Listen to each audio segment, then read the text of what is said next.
নমস্কার বন্ধুরা, আজকে বানাচ্ছি সর্ষে দিয়ে বেগুন আর টমেটো দিয়ে বাটা মাছের ঝাল।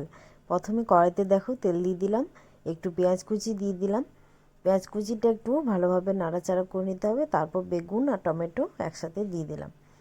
এবার বেগুন টমেটোটা একটু হালকাভাবে নিয়ে নিলাম, হালকা ভাজা ভাজা হয়ে যাবে। বেগুন যেহেতু নরম তাড়াতাড়ি সেদ্ধ হয়ে যাবে। টমেটোটাও হালকা ঢাকা দিলেই হয়ে যাবে। একটু লবণ দিয়ে দেবো পরিমাণ মতন।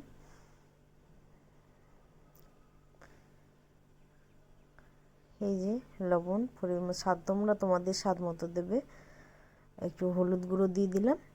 এবার ওই যে আমি বেটে রেখেছি সর্ষে, কাঁচা লঙ্কা, আদা আর সব মিশিয়ে একসাথে বেটে নিয়েছি। একটু পেঁয়াজও দিয়েছি, সেটা এটার সঙ্গে মিশিয়ে দিলাম।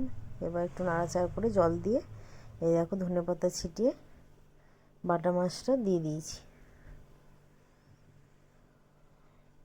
তোমরা কে কে বাটা মাছ খেতে ভালোবাসো অবশ্যই জানিও। তাহলে আমার রেডি হয়ে গেল বাটা মাছ ঝাল। ধন্যবাদ।